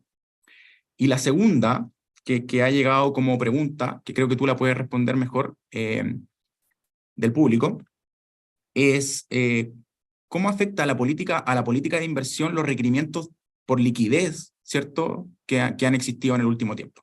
Estos requerimientos por liquidez me refiero a los retiros. Sí, a ver, yo tuve una cruzada casi que personal con Felipe y Forrado, desde hace muchos años atrás. Creo que era una irresponsabilidad estar asesorando a las personas a cambiarse de fondo en ventanas de tiempo muy cortas, y al final se planteaba una inversión activa al afiliado como si el portfolio manager, el equipo de inversión, no estuviera haciéndolo. ¿Ya? Eso es súper importante. Además estamos hablando de inversiones de largo plazo, la persona no tiene que estar cambiándose de la A al E, porque ese perfil es completamente distinto, y tú cuando estás en un perfil, si eres más joven, puedes tener más riesgo, quédate en el A por todo el tiempo, si no vas a estar, y está comprobado, que hay estudios, incluso se ha publicado en la superintendencia, que se han perdido puntos de retorno por estar cambiándose para allá y para acá. Todo eso desde el punto de vista del afiliado, y está bien, es súper interesante porque, claro, por ahí salió el tema, creo que Jaime me lo dijo, mientras más esté la persona, digamos, informada sobre los fondos en que está invertido, tienes una mayor capacidad de educar financieramente y previsionalmente a la población, los fondos generacionales generarían todo lo contrario, pero esta no es la forma. Tú los quieres educar no para que se cambien de fondo, los quieres educar para que quizás puedan ahorrar de otra forma, puedan hacer APB, puedan tener cuenta 2, ¿cierto? Cuenta 2 que es muy relevante en Chile, que se está planteando eliminar en el proyecto de ley. Entonces, tengamos claro que no es óptimo estar cambiándose de fondo y que los asesores ya fueron regulados, ¿cierto? Los asesores que estaban sugiriendo estos cambios tan rápido. Ahora, desde un punto de vista del mercado, son un montón las anomalías. Pues no sé si cambia la política de inversión. La política de inversión es bastante general, por lo menos el marco que te plantea hoy día la norma y la ley, y después cada administrador y cada equipo de inversiones tiene sus propias políticas de inversión interna y su forma de administrar. Por supuesto que si tú tienes la amenaza, y pasó, ¿cierto? Vimos cada vez cambios más grandes hace unos años atrás, de fondo A al E, y que eso te implicaba vender dólares, estar comprando renta fija, vendiendo renta fija. Tenemos un mercado cada vez más ilíquido local de renta fija, por lo tanto al final lo que terminan haciendo las AFP es acumular algo más de liquidez. Y lo mismo te pasa con los retiros. Cuando tú tienes una amenaza de retiro, tuvimos 3 retiros efectivos y 3 amenazas, una que está vigente, ¿cierto? La del sexto. No se puede pensar en invertir con, digamos, a largo plazo, tranquilamente, y dejar un buffer de liquidez bajo, porque tú no sabes si vas a tener que entregar esa liquidez en el corto plazo, ¿cierto? Una vez que se aprueba la ley, hay que entregarla. En eso han sido súper efectivas y eficientes las administradoras, pero no se puede estar invirtiendo en largo plazo si tienes que estar al mismo tiempo entregando liquidez. Entonces, obviamente te altera la forma en que manejas esto. Y también genera, obviamente, alteración, bueno, todo esto tiene consecuencias en el retorno, lógicamente, de las personas, más allá de que con el retiro obviamente sacas parte todo a largo plazo. Si estás teniendo una liquidez mayor, estás quitando, digamos, mermando tu rentabilidad a largo plazo, pero además estás alterando los mercados. Tenemos que pensar que aquí las personas que estaban recomendando asesorías probablemente estaban haciendo front running, es decir, estaban adelantando, se estaban aprovechando de una manipulación de los precios de mercado, tanto en tasas como en tipo de cambio, es súper delicado. Entonces yo creo que es muy bueno que esto se haya normado. Y también mi llamado, como decía Jorge antes, mi llamado acá es que las personas antes de cambiarse de fondo lo piensen muy bien. Deberían estar en un fondo de la ALE que les acomode en su largo plazo y no moverse ahí. Excelente. Quiero ir a otro tema ahora, que es que no hemos hablado un poco. O sea, Perdón que te interrumpa, Jorge, sí. Disculpa. Solo que quería hacer un comentario porque se hablaron cosas muy interesantes acá y no quería perder aquí el... Perdona que te interrumpa, va a ser cortito. Uno que lo que partió diciendo Jaime es clave, o sea, Jaime, y el nombre que la academia da a lo que dijiste tú son los estados. Entonces, en una inversión, si tú ocupas un target date fund, el único estado es el tiempo. Lo único que miras antes de tomar decisiones es el tiempo. Pero la riqueza no, ese es un otro estado. Y si tu riqueza es menor o mayor que la mía, eso va a generar una decisión diferente. Entonces, puede ser la riqueza, puede ser la aversión a riesgo, puede ser las tasas de interés a 20 años. Cuando te jubiles, ¿cómo está el mercado? Eso que va a cambiar tu objetivo de inversión. Así que por eso yo estoy de acuerdo con Jorge, los target date no son una buena idea porque con lo que hay podemos hacer lo mismo tomando en cuenta los estados. Y último comentario, Jorge, no quiero extenderme, que Jorge empezó ahí hablando de ChatGPT, quiero hacer mi comentario Machine Learning también. Están los robo-advisors, ¿no? Los asesores robot, que es un tema súper relevante en la banca. ¿Y por qué no acá? Yo planteo quizás a Paulina, que es la persona más cercana ahí del mundo que toma las decisiones. Yo, si soy una persona que no tomo decisiones o no tengo educación financiera o me da miedo el sistema, ¿por qué no tener un super robo-advisor? Si nosotros criticamos a Crisis y Forrado, y yo critico también, creo que era pésimo, imagina que la super o la asociación de FP invierte en un super robo-advisor cuyo objetivo, Jorge Valencia, vuelvo a tu comentario, es lograr un 66, un 70% de tasa de reemplazo. Ahí está. Ese robo-advisor va a invertir con ese objetivo. No es duplicar la plata, no es cuadruplicar la plata, es con ese objetivo. Va a ser un algoritmo frío que tiene el objetivo de lograr la tasa de reemplazo. Y eso existe, eso ya está. Entonces yo creo que juntando los estados, que es cómo uno está en el tiempo, con un objetivo claro, es la manera de hacer la cosa funcionar. Eso. Bernardo, me quedo contigo. La pregunta en realidad es que no hemos comparado. O sea, hemos hablado un poco de Chile, de Estados Unidos en los endowments y eso, pero ¿qué nos dice la evidencia comparada? ¿Ya? Algo salió de los afueras mexicanos, pero ¿cómo está México, Estados Unidos, Canadá con las políticas de inversión? O sea, tomaría mucho más que los minutos, ya robé algunos minutos con mi comentario anterior. Mira, son muchas reglas diferentes, es difícil responder así de una manera clara. Los target date en Estados Unidos, si bien me acuerdo porque ya fui trabajador americano, se ocupan mucho. Ya es una especie de una opción por defecto. Cuando firmas el contrato y firmé un contrato allá, me pasaron un target date clarísimo, basado en la edad que alguien aquí en el panel mencionó. Entonces está muy fuerte eso. Por otro lado, están los 401k, que hay una libertad enorme. Y ahí me devuelvo un poco aquí. La verdad es que el panel toca en temas muy importantes. Estoy de acuerdo con Jaime. Los 401k quizás son demasiado libres. Uno puede hacer un poco lo que quiere. Ahí de repente se van a generar discrepancias importantes. ¿Ya? Eso es lo que pasa allá. Los sistemas mexicanos me gusta mucho. La discusión de riesgo, eso por decir, en México está más avanzada que en Chile. Uno mira la legislación, el régimen de inversiones, se discute. Y eso me gusta mucho, me parece genial. O sea, que México no sé quién participó, no sé quién estuvo por detrás, pero eso no hay por qué. Esa discusión tiene que estar en Chile. No digo que tiene que ser implementada mañana, pero tiene que estar. Entonces, allá todavía hay los límites que hablábamos antes, las cajitas, no más de un 20% en renta fija, etcétera, pero ya está por detrás el tema de las cajitas. Como dijo Jorge Valencia, quizá hay que dar vuelta, ¿no? Quizá el primero tiene que ser riesgo y quedaría como secundario lo de las cajitas. Quizá es el próximo paso para el sistema mexicano. Y eso sí, para cerrar, Jorge Alfaro, eso, o sea, una tendencia mundial para cambiar a sistemas como el chileno de capitalización, ¿no? Hay sistemas híbridos, hay sistemas como el francés, como el brasileño, pero Chile ya está parado acá. Entonces, el momento de pensar y mejorar las cosas y mejorar ese régimen de inversiones es clave, ¿no? Para lograr una tasa de reemplazo importante para los chilenos y los trabajadores chilenos, porque yo tengo mis fondos previsionales en Chile, quiero decir. Gracias. Antes de pasar a la tercera ronda, que sería las palabras de cierre, quiero plantearle una pregunta que no se la había planteado anteriormente, pero es algo que dejó planteado Arturo, ya que sobre las comisiones es un proyecto, una propuesta de cambio legal que anda circulando, que es sobre las comisiones por el manejo de ciertos activos, ¿cierto? Entonces, no sé si están enterados, pero en realidad, a grandes rasgos, es que se le quiere cobrar la comisión al gestor, ¿cierto? O sea, en este caso serían a la AFP, se le cobraría otra comisión por el manejo de estos activos. O sea, entiendo que muchas veces esta comisión en los fondos mutuos, por ejemplo, está internalizada en el precio, ¿ya? ¿Cuál es su opinión al respecto de si existiera este cambio en el marco legal? No sé si quiere hablar Jaime, por ejemplo.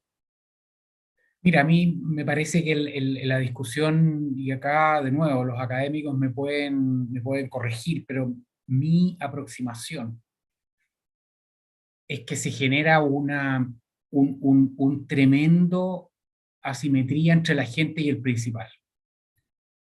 Cuando el agente tiene que pagar por algo que beneficia al principal, hay una dislocación completa de los incentivos. Otra cosa es que el principal, en este caso representado por el regulador, se preocupe de que la gente no abuse. Pero otra, completamente distinta, y que a mi juicio, como te digo, le deja la escoba en el proceso, es la separación completa de los incentivos de la gente y el principal. Y ese es como les digo, aquí los académicos pueden desmentirme, pero me parece que no estoy pensando tan mal. Otra cosa que lo mencionó Arturo es que hay la evidencia empírica en el mercado. Es que, como te decía yo antes, los endowments al final de lo que se preocupan es de la rentabilidad neta, de descubrir clases de activos que no son las típicas clases de activos que se pueden comprar en el mercado por un inversionista retail, y ese proceso de descubrimiento no se puede hacer solo, eso se contrata con especialistas. La propia gestión en mercados que son un poco más alejados, hay evidencia empírica que en mercados que no son los norteamericanos, la gestión activa sí aporta valor. De hecho, como que hay historia ahí de anécdota en que viene Fama a Chile, o la anécdota era con Eugene Fama y con Litterman, el socio de Black, en que algunos gestores de inversión chinos le preguntaban, oye, pero ¿qué pasa con el estudio que hicieron ustedes si lo aplicas a Europa o a mercados emergentes o a Asia? Y los tipos como que dicen, no, pero es que esos mercados no existen desde el punto de vista de los académicos. No existe porque no hay data suficiente, porque no hay suficiente diversidad. Entonces, como dijo Jorge, ¿cómo uno invierte responsablemente en mercados que te dan una oportunidad de ampliar tu universo de inversión, que te dan la oportunidad de diversificar, que te dan la oportunidad de mirar al futuro también, porque muchos de estos índices o benchmarks están basados en la historia, en la capitalización bursátil? O sea, hoy día cualquier inversionista que usa solo el criterio de un benchmark como el ACWI tiene que invertir 60% en Estados Unidos. 60% en Estados Unidos, en que el 15% del índice son 2 compañías. Porque ya no hablamos de las ¿cómo se llama? De las 6, como que era la FAANG. Hoy día Microsoft y Apple representan el 13% del S&P. Y Estados Unidos representa el 60% del mundo. Entonces, el 60% de mi portfolio está por punto 13, es una brutalidad la concentración que se genera por seguir estos índices de capitalización bursátil. Entonces, cuando uno le da el incentivo a un gestor de ahorros o de inversiones, como dice Jorge, con un objetivo claro, con ciertas reglas de gestión del riesgo, con bandas de gestión de riesgo, no de clases de activos, sino que de riesgo de CIBAR, o como dice Bernardo, que me parece súper atinado, de darle un gobierno corporativo a la definición de cómo se mide el riesgo que permita el refresco con ideas nuevas, con evidencia empírica nueva. Creo que es clave. Y cuando tú restringes la posibilidad de aumentar, y en lenguaje técnico, de buscar nuevos betas, de complementar betas, y pretendes que lo haga internamente el agente, que no se va a beneficiar en nada de eso, porque el que se beneficia es el principal, a mí me parece una irresponsabilidad, pero fenomenal, una simplificación imperdonable.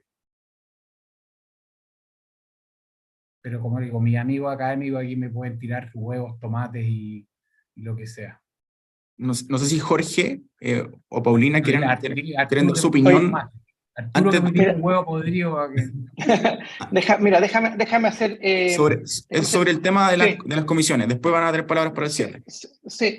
Déjame hacer 3 comentarios súper breves que tienen que ver con este tema de las comisiones y de los alternativos. Estoy súper de acuerdo con Jaime. Creo que así lo dije, en Chile tenemos como una... En Chile hemos sido súper by the book financieramente en algunos temas que tienen que ver con el sistema de pensiones. Uno de estos es que las comisiones, tenemos que las comisiones bajas, etcétera, estrategias pasivas dominan estrategias activas. Es cierto eso. Hay harta evidencia empírica de eso en el mercado de acciones americano. Pero hay harta evidencia empírica también que en el mercado de renta fija, no solo americano, sino que global, no funciona. Porque seguir una estrategia pasiva asume que el benchmark que tú estás siguiendo tiene cierta relevancia para ti y un benchmark razonable, ¿ya? Lo que estaba comentando Jaime, en deuda, en renta fija, es aún más extremo. Porque si tú asumes que en un benchmark de deuda, el que pesa más es el que está más endeudado. Por lo tanto, es el más riesgoso. Por lo tanto, por definición, ese benchmark, en general, casi todas las estrategias activas de renta fija le ganan a los benchmarks de renta fija, ¿ya? Eso es un tema. Segunda cosa, no hay que olvidarse, y vuelvo al tema que lo que decía Bernardo en un momento, no hay que olvidarse que en un portafolio de pensiones, tomar poco riesgo en algunos momentos del tiempo es súper riesgoso de cara a tu objetivo. Si tú quieres tener una estrategia, comillas, súper conservadora y decidí poner todos tus ahorros provisionales desde joven, desde los 25 años hasta que te pensionas en el fondo E, yo te garantizo que no tienes una tasa de reemplazo decente. Entonces tú dices, no, yo voy a hacer esto para ser súper conservador. Eso no sirve. Entonces, pensar en el objetivo y pensar que tienes que tener una cierta cantidad de riesgo es súper importante, ¿eh? Y por lo tanto va a tener que vivir con una cierta volatilidad. ¿Y cómo se disminuye esa volatilidad? Bueno, se disminuye de varias maneras. La primera es obvia, tenéis como dos fuentes de diversificación. La primera, la cross-section, que tenéis que tener mucho tipo de activo y por lo tanto lo alternativo, la diversificación internacional, tienen un montón de mérito. Pero también tienen un montón de mérito que vayáis contribuyendo, porque eso te asegura que tampoco te metes en un solo momento del tiempo en unas condiciones de mercado donde cuando el típico portafolio de los fondos de pensiones chilenos, igual la correlación entre los activos es súper alta. Entonces, lo que más te ayuda a disminuir tu riesgo, más que la diversificación cross-section, es la diversificación en el tiempo de tu aporte. Eso tampoco hay que olvidarlo. ¿eh? Entonces, son 3 comentarios chicos que tienen que ver con esta cuestión, pero básicamente el mismo camino. El tema de fees pasivo, yo creo que se nos ha metido como demasiado fuerte, está bien como conceptualmente, pero salgamos un poco de la caja y pensemos el valor que aportan estrategias distintas. Eso. Paulina, no sé si tú tienes algún comentario sobre el tema. Sí, de las comisiones. yo comparto completamente lo que estaban hablando. Yo creo que nos estamos concentrando en la parte errada de la ecuación, digamos, porque lo importante son los retornos y los retornos netos de costos. Y una cosa que se nos olvida es que si yo no voy a pasarle esto a un externo, porque aparte que hay una contradicción, porque se le ha criticado mucho a las administradoras de no tercerizar lo suficiente, porque sería mucho más barato si tercerizáramos, ¿cierto? En la operación, y por eso la excusa, ¿cierto?, de al refundar el sistema con esta reforma, tener el APA y tercerizar, porque esto va a eficientar. Pero no, sí se está tercerizando en inversiones, porque claramente, si queremos tener esta diversidad, y como decía Jorge Valencia, digamos, este corte transversal donde tengo hartos activos y quiero llegar a diferentes mercados, si yo no lo hago a través de un tercero, tendría que armar equipos de inversiones, tendría que tener, no sé, 5 personas, 100 personas sentadas en un piso analizando equity chino. No tiene sentido, ¿cierto? Entonces, uno tiene que también comparar, o sea, ¿lo internalizo o lo hago con un externo y tengo que pagar esas comisiones? Pero si no lo hago, al final me acoto mis posibilidades y, como decían antes, la gracia del mejor perfil riesgo-retorno es poder tener múltiples oportunidades y múltiples alternativas de inversión. Perfecto. Ya, creo, o sea, hay bastantes preguntas, muchísimas, de hecho. Creo que he intentado sacar las mejores y se las he dado a usted. Entonces ahora le voy a dar la palabra a cada uno para que dé sus palabras de cierre.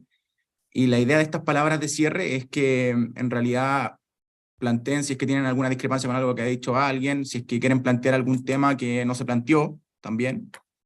Y la mirada que tienen para el futuro, ¿cierto? Tanto del régimen de políticas de inversiones, cómo tiene que ser tratado y cualquier comentario adicional. Entonces, le voy a dar la palabra primero a Bernardo. Ok, muchas gracias. A ver, hablamos aquí de temas súper interesantes y no sé, yo más que cierre quizá rescatar algunos puntos que para mí son fundamentales. O sea, el número 1, que es como el tema del seminario, ¿no? Yo creo que hay que discutir más ese tema.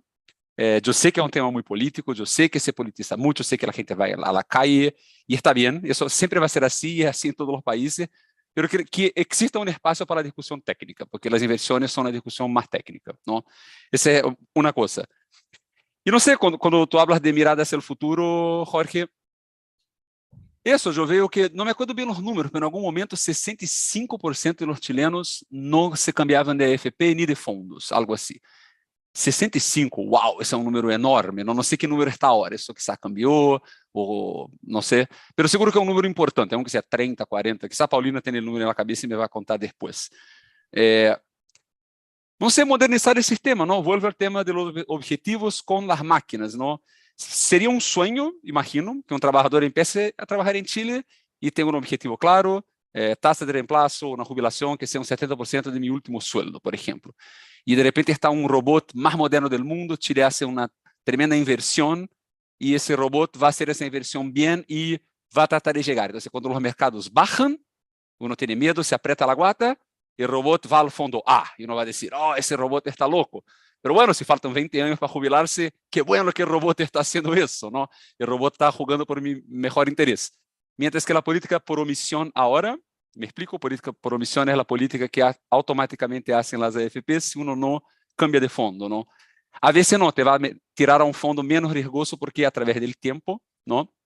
Eso es lo que hace, uno va de B, C hasta D.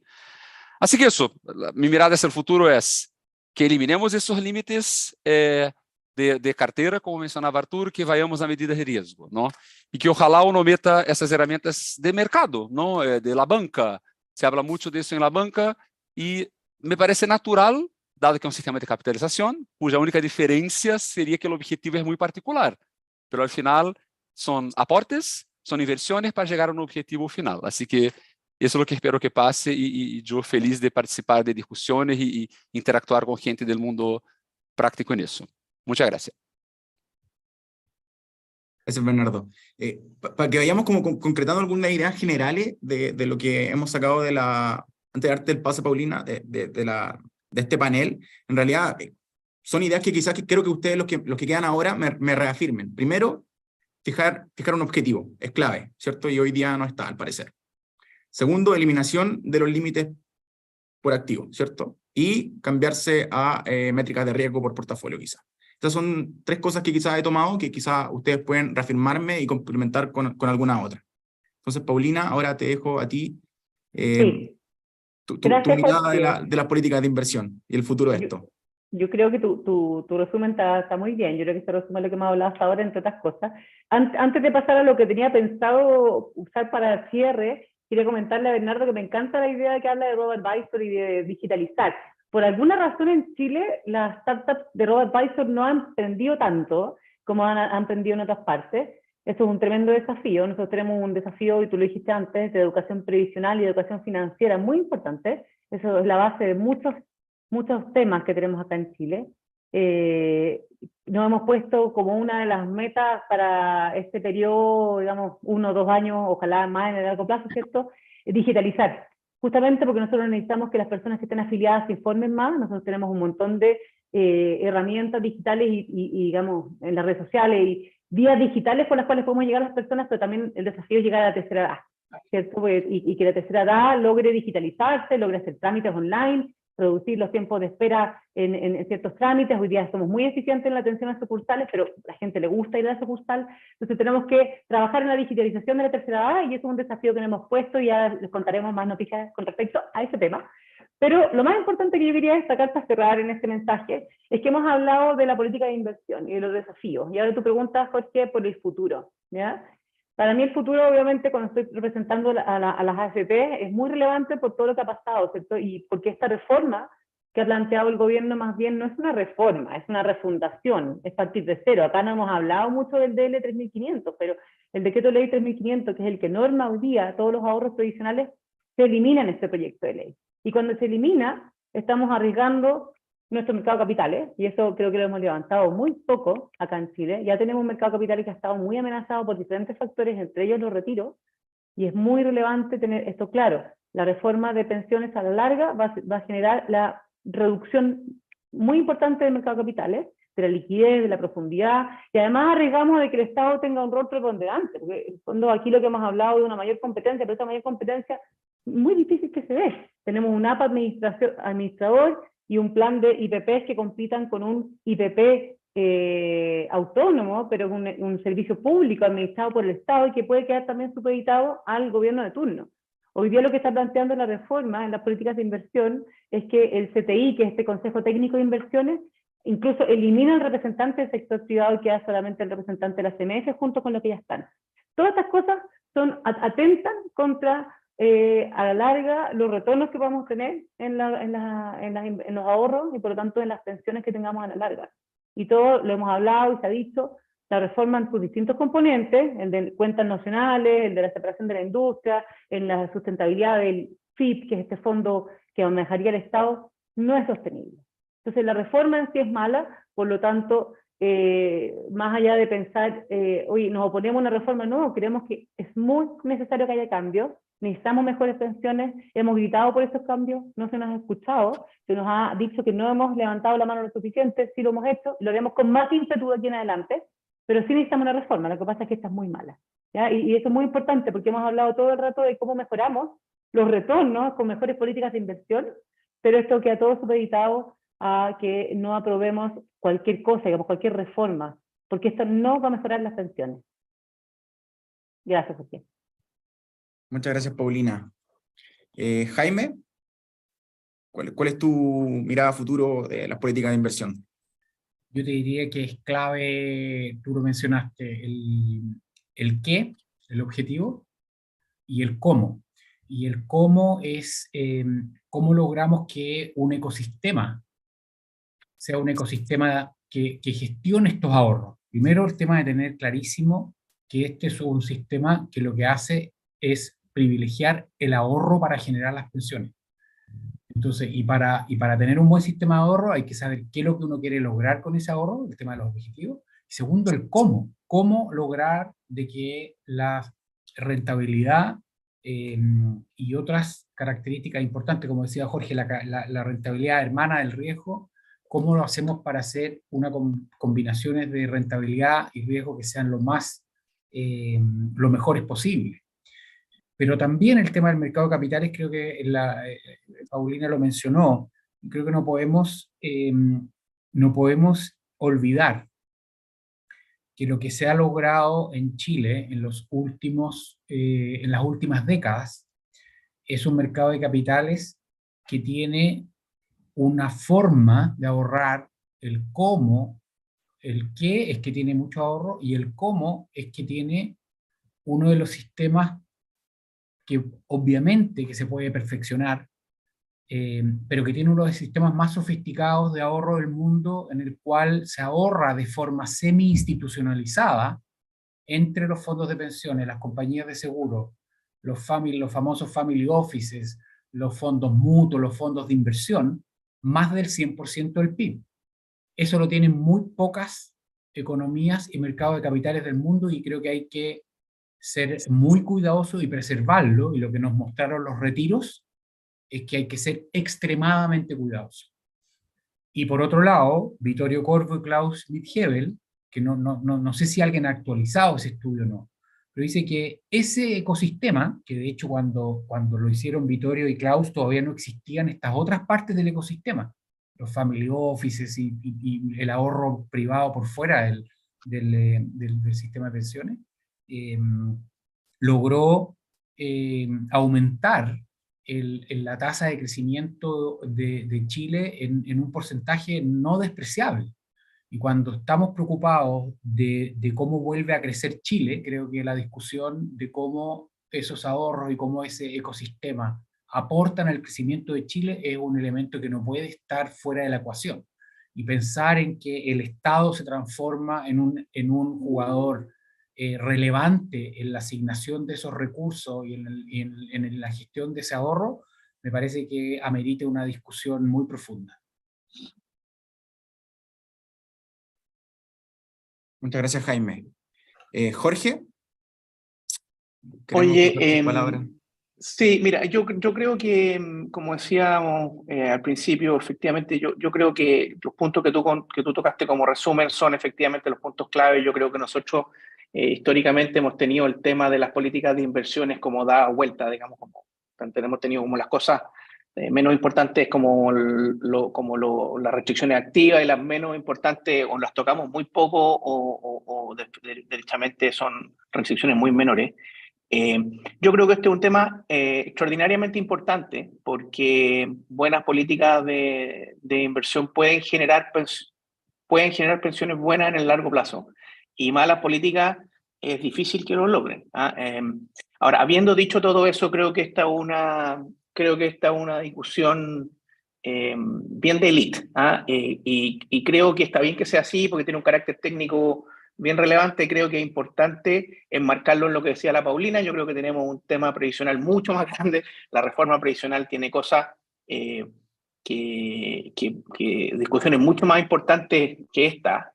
Yo creo que nuestro régimen de inversiones, nuestras políticas de inversión efectivamente son muy perfectibles, pero en función de lo que estamos viviendo en materia previsional son discusiones un poco secundarias. Yo creo que fue muy buena la idea de Bernardo de armar una mesa técnica que trabaje en este tema, y a lo mejor que la asociación con la Paulina ahí puedan hacer una propuesta de régimen y esté, ojalá que sea parte de la discusión más de fondo, y si no, la idea del robo-advisor es una buena idea. Hay formas mucho más simples de hacerlo, simplemente recomendando uno de los multifondos, en cada momento del tiempo para cada persona, metiendo un par ordenado de edad y patrimonio, y yo creo que esa cuestión también puede funcionar bien, eso debería ser bastante fácil de hacer. Pero aquí tenemos un desafío bueno como comunidad financiera. Yo creo que esto es un tema súper importante. Lo que las AFPs hacen, dado su tamaño, dada la relevancia, dado lo bien que lo han hecho, es referencia para todos los otros administradores de plata en Chile. Hay muchos family office, muchos fondos mutuos que se comparan con las rentabilidades que obtienen las AFPs, porque las AFPs son de los mejores de la industria. Entonces hay una responsabilidad de todos de tratar de trabajar para que esos límites de inversión de las AFP, las políticas sean mejores, y por lo tanto podamos entregar mejores pensiones y tener un mejor mercado de capitales en Chile. Así que, de nuevo, muchas gracias por la invitación. Gracias, Jorge. Arturo, ¿quieres dar algunas palabras? Sí, brevemente. Bueno, yo estoy de acuerdo con, no voy a repetir lo que dijeron los panelistas, estoy de acuerdo con ellos. Quiero mencionar brevemente dos cosas que me parece que son importantes para cerrar. La importancia de los activos alternativos. En los últimos 15 años, en el mercado norteamericano y el mercado global, el tamaño de los mercados públicos se ha ido achicando con respecto a los privados. Es decir, las oportunidades de diversificarse de una persona que tiene solamente acceso a los mercados públicos es cada vez más pequeña. Entonces, dado que el tamaño relativo de los mercados públicos y los privados ha ido cambiando, los privados son cada vez más grandes. Por ejemplo, hay menos empresas que se financian con una IPO, van directamente a capital privado. Creo que es importante no penalizar la inversión en los alternativos, que es algo que es relevante. Y lo otro que quiero mencionar brevemente es lo siguiente. Aquí tengo el régimen de inversiones de la AFP. Este es el vigente hoy día en Chile. 75 páginas, ¿ya? Aquí tengo el de Dartmouth, ¿ya? 8, ¿ya?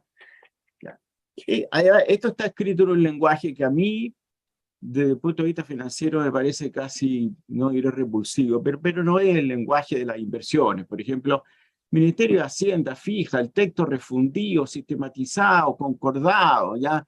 El numeral número 2, el numeral, la letra 5, el numeral número 1.3, etcétera, etcétera. Este no es un lenguaje de inversiones. Yo creo que esto hay que escribirlo en un lenguaje de portfolio management. Yo conozco bastante bien el endowment de Caltech, porque es la universidad donde estudié, y el departamento de compliance y el departamento de inversiones, el departamento de compliance es minúsculo comparado con el de inversiones, ¿ya? Lo lógico es que la gente de la AFP esté ocupando su tiempo en invertir y no compliance. Yo sospecho, y esto me lo podrá verificar la Paulina, no tengo los datos, pero que los departamentos de compliance son excesivamente grandes en la AFP, y no es por culpa de la AFP, sino que es por culpa de estas 75 páginas. Yo creo que hay que simplificar un poco esto y ponerlo en un lenguaje más racional y más orientado a las inversiones. Así que con esto termino y les agradezco a los panelistas su valioso aporte. Muchas gracias. Sí, para ir cerrando, muchas gracias a todos los panelistas por aceptar la invitación a este seminario. Jaime, Jorge, Bernardo, Paulina. Esperemos encontrarnos en otra ocasión, en otro seminario quizás. Y eso. Muchas gracias a usted. Muchas gracias. Y no relevar la importancia de este tema. Así que creo que el mercado de capitales y los pensionados chilenos se los van a agradecer el de traer esto al centro de la discusión, y ojalá que el resto del ecosistema también lo recoja. Así es, muchas gracias. Muchas gracias. Muchas gracias. Muchas gracias. Muchas gracias a todos. Gracias, Leo. Gracias, Sandra, igual. Gracias. Estamos viendo en otra ocasión. Chao. Bye. Chao.